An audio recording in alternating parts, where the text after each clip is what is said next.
We thought we'd roll out a once-in-a-lifetime business opportunity. Music. Inter. Worldwide. Inter. Worldwide. Go for it, man. Ciao ragazzi, welcome to the Interworldwide podcast, and it's not a podcast without our guest. This time on the other side of the desk, we've got Anthony. How are you, mate? I'm doing very well, bro. Thank you very much for hosting. No problems. And all the way from San Francisco at some ungodly hour, we've got Alessandro. How are you? Good. It's 11:20 p.m. It's not too late. Maybe at the end of I this thought it was a podcast lot will later. be, but it's all right. It's not bad. All right, so we've got a jam-packed session for you guys today. First off, Inter Napoli. It was a result which did not go our way. It was a 1-0 loss, but there is always the second leg. It was the Coppa Italia. I'll go to you, Anthony, first. What did you think of the result? What do you take away from it? I think we gassed it in the last 45 minutes against Milan, and I thought we left it all on the pitch there at the San Siro, only to return a little bit lackluster. But I don't think Napoli were great. I think they took a chance that counted the most. I think that they may have just been the slightly better team, because I feel like the Coppa Italia is now their version of the Champions League. Obviously, they're not in the running for the Scudetto. They're not going to win the Champions League, obviously. The Coppa Italia might be their most likely chance at a trophy. So all eggs in that basket for Napoli, and they showed a little bit of grit and fight for that. And they're starting to find a touch of their identity under Gattuso, but I wouldn't say that just yet. Us, on the other hand, left it all on the pitch against Milan, but that doesn't mean the tie's over for me. It's still very much in the open, and with Conte's back against the wall in a cup game like that, I actually fancy us that we might be able to get a result, but even if we don't, we'll see. So all up in the balance still for me. Ale, what was your takings from that match, and what do you think Conte could have done or should have done that would have improved it, and how do you see us going into the second leg? Well, the most disappointing thing is that we considered a goal. I mean, if it was a 0-0, it was totally fine with me. You know, like I wasn't expecting victory, honestly. The main goal was not to concede a goal, and so I'm disappointed. But it's a 2-leg game. Basically, it's a 180 minutes game, and we still have time to change the results at the end. And the craziest thing is, like, it feel like a month ago, this game. So much stuff happens every day, and this game feel like a long time ago, and probably the return, who knows how the team is gonna play and who is gonna play, and so everything is still open. But I completely agree with what Anthony said, and I think step by step Gattuso is changing the Napoli team. So I wouldn't be surprised if they kick us out, because that's their main goal at the moment. That I don't think they're gonna do that well in Champions League, and Serie A is gone for them. So obviously they're gonna put all their effort in the Coppa Italia. Yeah, very well said. Look, I wasn't too phased with the 1-0 result on our end.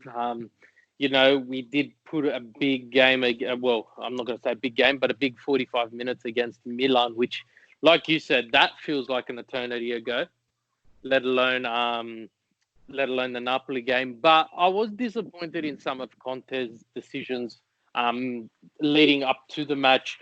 We have a fully fit Lautaro Martinez, who last appeared in the Coppa, and against Fiorentina. And he had been suspended for the 2 games leading up. So I thought this would have been the perfect time to rest Lukaku, who has been playing very consistently and very regularly, even if it was to sub him off early in the second half or sub him on with, 20 minutes to go. I just feel it was the perfect opportunity to give our players like Lukaku that well-deserved break that he's been looking for.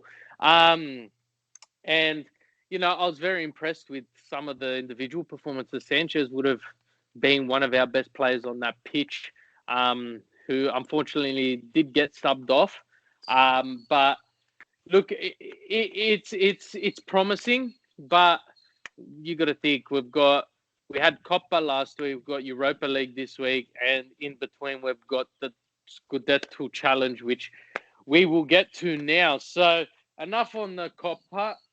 We lost 2-1 after leading 1-0 at halftime to Lazio.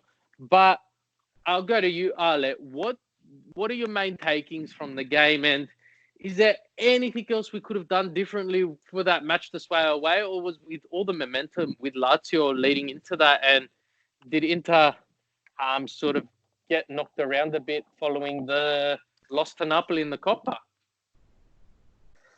So I have to say I was pretty shocked with the final result because I didn't feel like we deserved to lose this game. Probably we didn't deserve to win, but I think a couple of episodes completely changed the final result, and also we need a better goalkeeper. That's my first big take, and the second one. Bring in Bernie. Maybe mentally stronger than Padelli at this point. I don't know. He did a couple of big mistakes 2 games ago, and it feels like after that it's still shaky. It cannot mentally be in the game. So who knows? Maybe Bernie is mentally stronger than him. Who knows? But the other thing is that, and I posted this on Twitter, and I get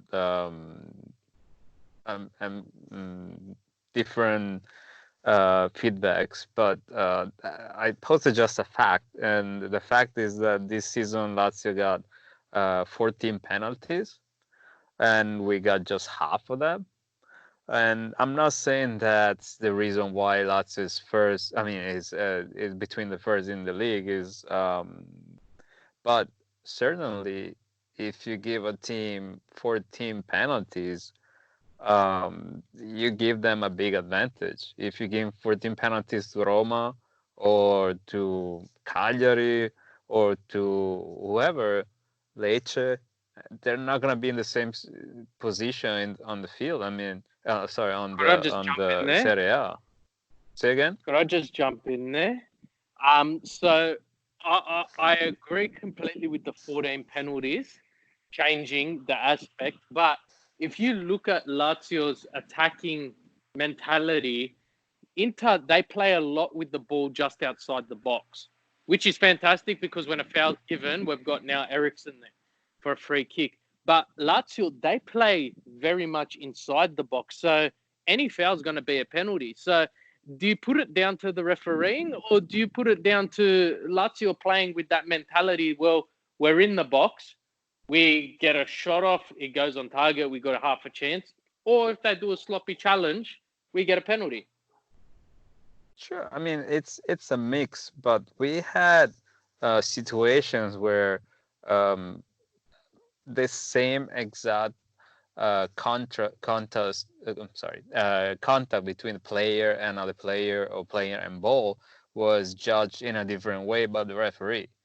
And I mean, if we get the penalty, maybe we bring 3 points instead of 1, or we can change the game. Like that's what happened with Lazio. I mean, the same contact we had with Bastoni, and I don't remember who player was. That changed the game for us in a negative way. The same as Immobile and De Vrij. That, I mean, that's a really, really gray area. But it seems like we always get the penalty against us and never in our favor. So that can change a lot at the end of the contest of the Serie A. So that's my second takeaway. So I think all in all, um, I'm not shocked we lost that game. I'm very disappointed. I feel like Conte should have done something more, and this is the first time in since he started with us that I was let down by the coach, because in every other situation, um, it was able to change the team, change something, and at least give the feeling that things could change. And in this second half, we were just looking, and he put in Ericsson, and Ericsson is still not used to Conte's scheme and all the other players. So I mean, I think he did worse than who was playing before him. So I don't know. I don't know. I'm not. I mean, this is just a game. I don't think it's gonna change anything in the long run. Hopefully, it's gonna teach something to the player and to the coach. But yeah, all in all, this is way worse than a Napoli game. What do you think, Anthony? Yeah, I would agree. This was way worse than the Napoli game. It was. I didn't think we deserved to be. Yeah, I would agree with Alessandro. I don't think we deserved to win. But after watching the game back, I don't think we were as bad as I initially thought. But at the same time, there was no one who could create that creative spark in that second half. And when you think Ericsson is going to be that player, but he's not, you still have to question the minutes that he's getting, even though he's appeared in all 5 matches since he's signed for the club. 5 matches, but he's just getting small minutes. I think it's 137 minutes altogether. And I'm not looking at him to bail us out in the final 20 minutes in a big game. That being said, Lazio are playing one game a week. They have gone virtually injury-free all season. Bruno and I have discussed it a few times. I remember we just said they haven't had a major injury in a long time. All their players are hitting form. Milinkovic-Savic decided to have his match of the season against us in a season where he hasn't even looked like the top 3 player for them under Inzaghi.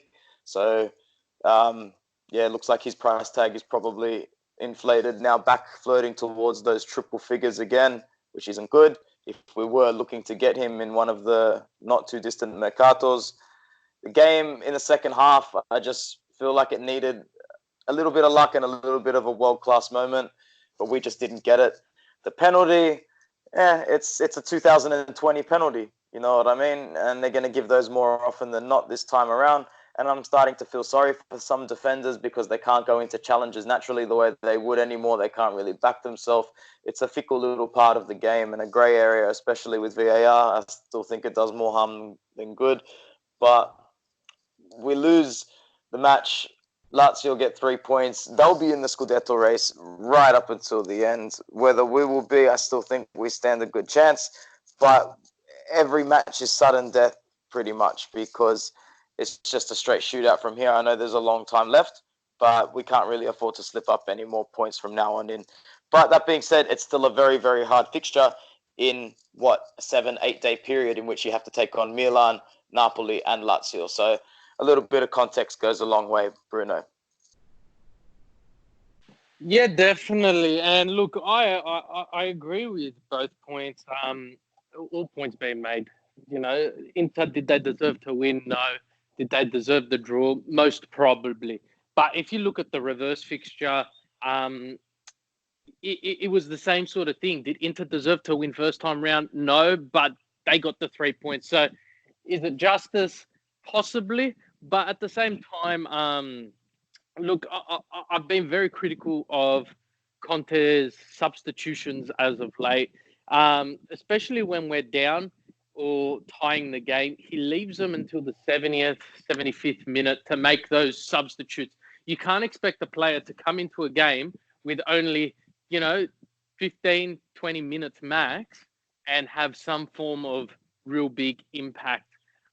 He took Brozovic out to put Eriksson in, and it just took a layer out of the defense. And then you saw he was gone for the game when he took, I think it was Godin out on his birthday and put in Alexis Sanchez. So overall, though, it's Lazio. Now, we go back a couple of seasons, you got to be critical of dropping points or, not challenging. But this Lazio here, their last loss was against Inter. First time around this season. They've got 19 straight league games undefeated. They've beaten Juventus not once, but twice in the space of 2 weeks. They truly are something they're a formidable force at the moment. And, you got to think if they didn't drop points to Hellas Verona at the start of the month, that'd be sitting on top. And Lazio on top is a lot more dangerous than a Juventus on top because Lazio, like Anthony said, have only the Scudetto to think about. They were very smart in the Europa League campaign, and rather than playing full-strength squads, they'd rather give their youth team and their more inexperienced players, 90 minutes game time because we saw it last season. They were up there with Inter, fighting for that Champions League spot, and they copped an injury. Immobile went out of form, and from competing with us, they ended up finishing, I think it was 7th or 8th, but still getting into the Europa League via Coppa Italia winning. So this Inzaghi team is a team which, and I said this to Anthony, I think it was yesterday or the day before. This Inzaghi team, it's been a very slow process for them, and they've been building it up very, very slowly. Since I think the sale of Candreva to Inter, they've restructured their team and they've been building for this slowly. So I'm not disappointed dropping 3 points. We've only lost 2 Scudetto Serie A fixtures this season, one being to first place and one being to second place. And I'm sure you boys, if I said to you, we're 24 games into the season, and at the start of the season, by 24 games in, we're going to have lost 2 games, you would have laughed at me. And I just think the fans have such high expectations following this long string of great matches. But my biggest worry at the moment is and will be momentum. How that's 2 losses in a row, the Coppa Italia and the Serie A loss to Lazio. How are they going to bounce back from this? Traditional Inter of the past, 5, 6, 7 years would go on a winless spell for 5, 6, 7 games and drop points. But we haven't had a Inter under Conte, so we don't know what is happening there. So before we go into our Europa League preview and our Sampdoria match, I do have a couple of fan questions which relate in regards to this match here. So I'd like to thank Vince from Lithgow, New South Wales, Australia, for submitting these. The first question is, the Napoli strikers, rather than attacking, man-marked Brozovic, one of the pivotal CDMs for the Inter team, out of the match. And then Lazio combated this as well. They utilized this as well. Is this going to become an issue for Inter in the coming weeks? Has our plan been foiled? Has Conte's plan has someone found a hole in it? I'll go to you, Anthony. Like many managers do their homework on their opponent the same way that players do their homework on their opposition as well, tactically. So Inzaghi has probably been watching Conte in and out the same way Conte watches Inzaghi in and out. And at the end of the day, sometimes someone gets the better of one another. I think that Brozovic was pivotal, and when you mark him out of the game the same way when he's injured, you notice when he's not there, and that's probably a good reason why we were dispossessed a lot in the second half, or couldn't string together many passes. And then when Lazio had the ball, they would bypass the midfield pretty much with one pass really easily. And, you'd blink and they were in our attacking third. But I don't think it's a direct reflection on Conte in general. Once again, I think in context, this is a very hard game where Lazio have had a good season. They've got a good, strong midfield, and they held it together very, very well against an Inter team that is still trying to get its mojo back together after having an Inter midfield that's starting to try and get its mojo back together after having such a good start to the season with Brozovic, Barella, Sensi. 2 out of those 3 have major injuries. The third one gets suspended for a couple of weeks, and you haven't really had the consistent games to try and gel together again. And against a tough opposition like Lazio, it just didn't come together. So hopefully this week, whatever midfield we see turns it on. Okay, perfect. Now the next question again from Yeah, Vince. can I add one thing? Yeah, definitely. On this point and also the previous one, they're kind of related. But at the beginning of the season, Brozovic was playing with Barella and Sensi. And this gives the midfield basically a double creator in the midfield.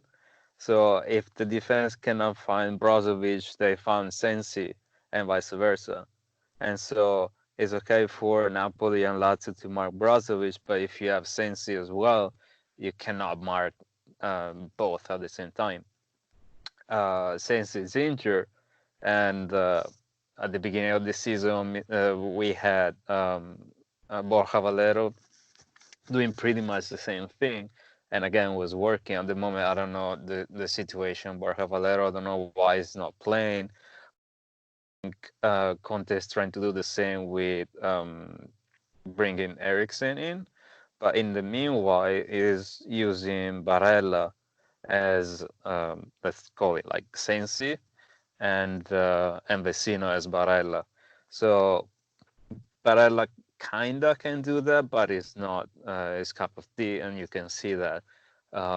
So that's why at the moment we have just Brozovic, and it was easier for Napoli and Lazio to mark him because it was hard to find another player that can create something new. So we had the injuries that Lazio didn't have the whole season, and I think that's the only thing that can destroy the Lazio toy. Basically, they are one injury away from being in trouble, because if they had the same problem, the same injury in the midfield, they don't have a real backup. If they have a Cherby out for 2 days, 2 games, I'm pretty sure Lazio defense is not the same.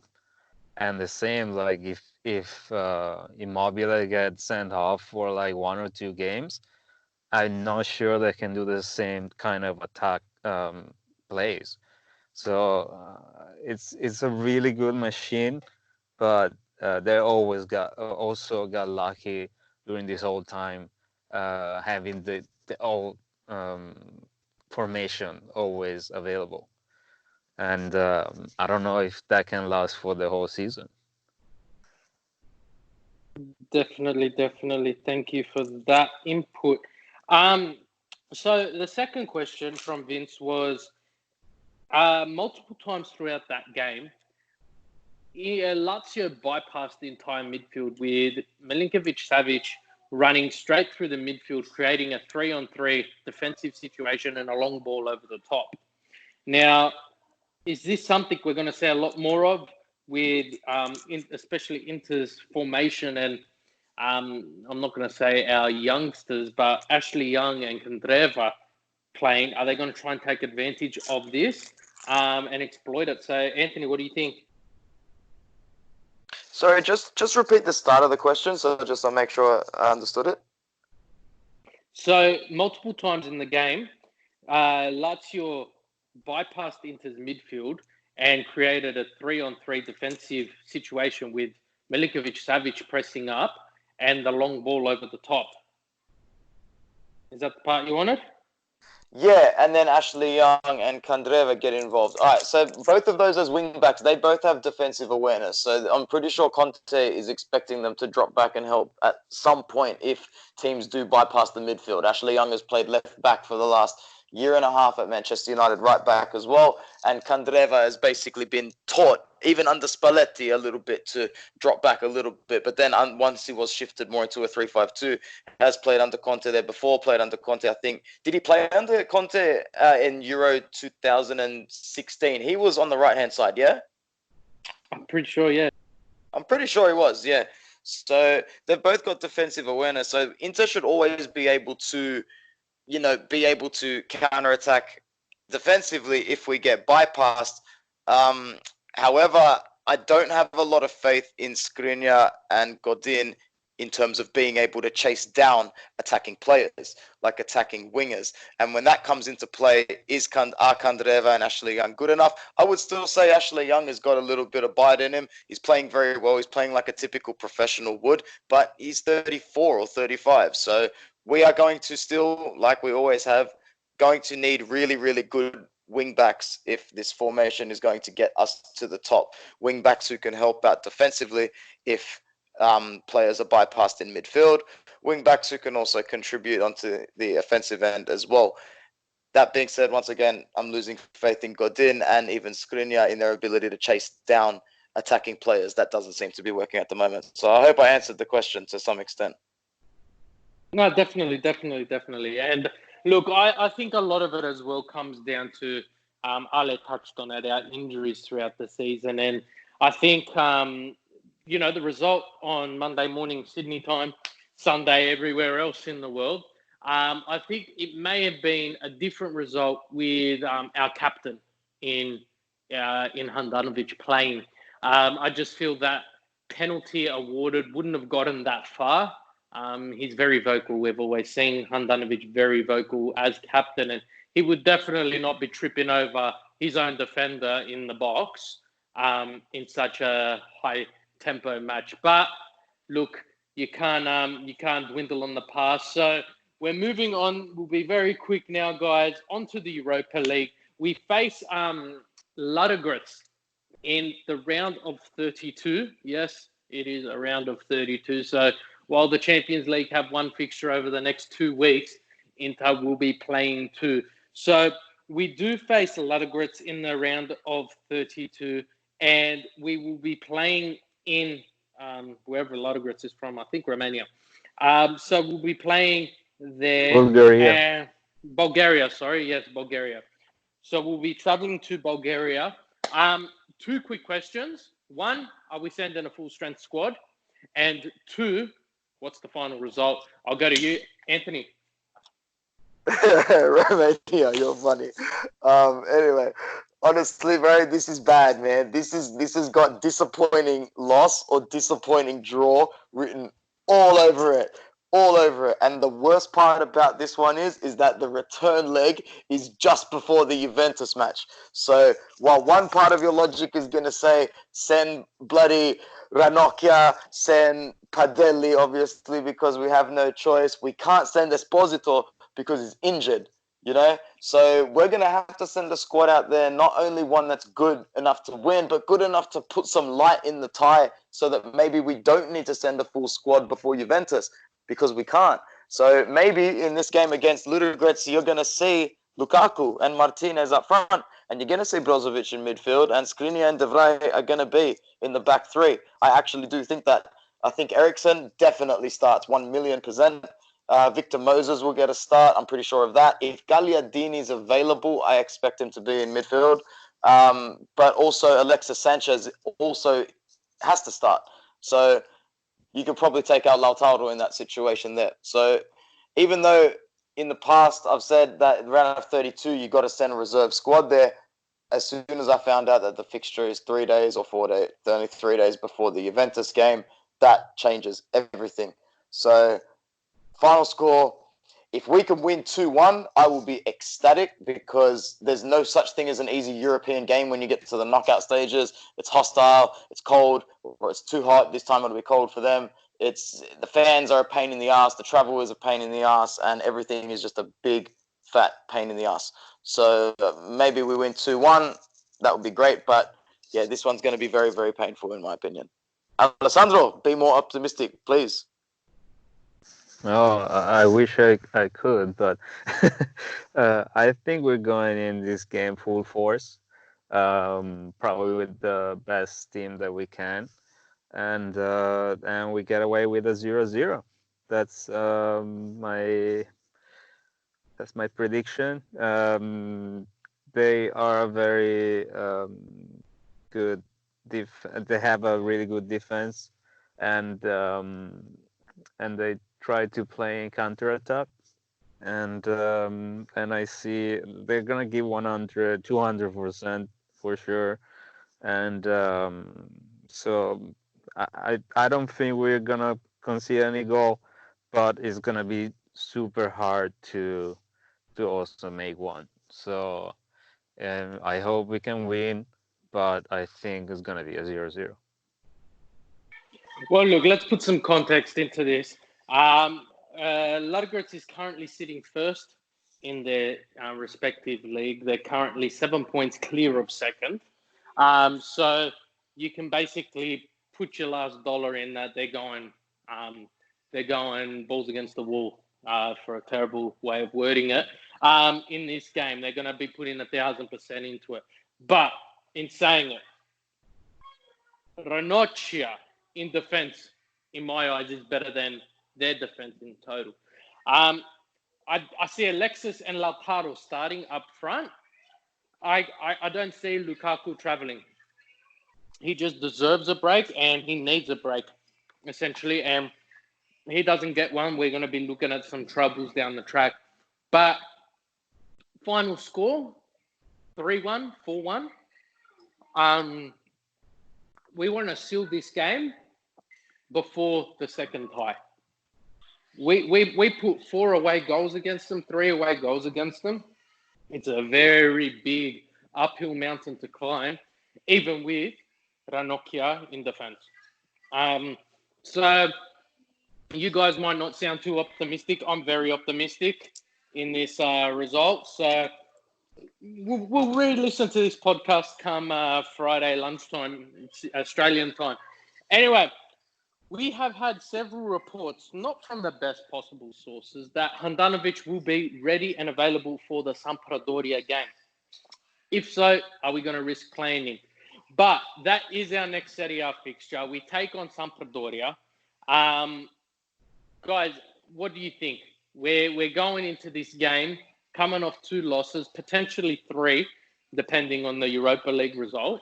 Don't want to be pessimistic, but let's put that out there. Ale, what do you think is going to happen going into this game? And is Conte going to change anything from the Lazio fixture? Well, I think a lot depends from the Europa League game, but in this case, I'm really optimistic. I don't think Sampdoria is going to be a tough opponent, and I think we have a lot of we're going to have a lot of chances, especially consider their defense and their style under Ranieri. So I think that's gonna be 3-0 win, no matter who is playing. What do you think, Anthony? Yes. All logic tells me that Conte is going to absolutely do Ranieri from behind because it's just the way it's going to go. They're on different levels of tacticians, and even though Ranieri had that one super season with Leicester, it's still Ranieri. At the end of the day, if you can book his number once, you can book it for a long, long time. You know what I mean? So that being said, I don't want to predict a 3-0 win. I don't even want to predict a victory in general, but I'll go with 1-0. We just get the job done. Hopefully, we have no headaches at all because it's a fixture that we need to win.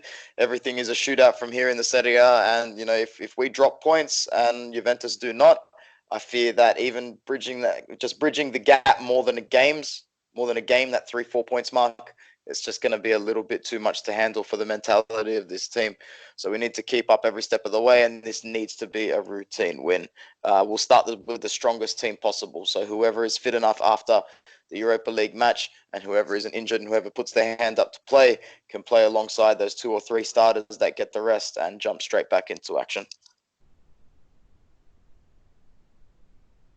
Yep, perfect. Look, I think I agree with both of you. I think it's going to be a technical game by Conte. I see a couple of early goals happening, potentially 2-0, 3-0 by halftime, but then I don't see too much action following halftime. He doesn't want to put too much pressure on his team, on his players, especially with the fixture congestion that's arriving. And you hit the nail on the head, Anthony. We don't close this gap, maintain this gap, let alone close this gap against Juve this weekend. We're going to be facing Juve in the subsequent week, like you mentioned earlier as well, 3 days after a Europa League clash. The pressure is going to be on, and we don't get 3 points against Juventus. I am bowing out of this Scudetto race, and I'll be focusing more into the Coppa Italia, which again is only 4 days after or 3 days after the Juventus game. So it's non-stop. And the beauty of it is non-stop, but it's also a curse. So look, guys, an amazing podcast. We hope you enjoyed it. Thank you, Anthony, for allowing me to host this, and we will definitely be back with you. So thank you, Anthony. No, as you said, man, plenty of football to come. This is the most congested part of the season for any team that's in Europe. And as you said, the Europa League, there's 1 extra match day, which means 2 extra fixtures in 2 weeks. It literally is the busiest time of the season. So you will be hearing more. Thanks, brother. And thank you, Alessandro. Thank you. And I want to thank also all the people send questions and comments online. Thank you so much, and talk to you soon. Definitely, and I'll continue with that. Thank you. Without you fans, there will not be a podcast. So like Alessandro said, send through your questions. We will do our best to answer them as elegantly as possible. But a big thank you from all of us here at Inter Worldwide. Forza Inter and Forza Inter Worldwide. Ciao. Ciao. Beautiful.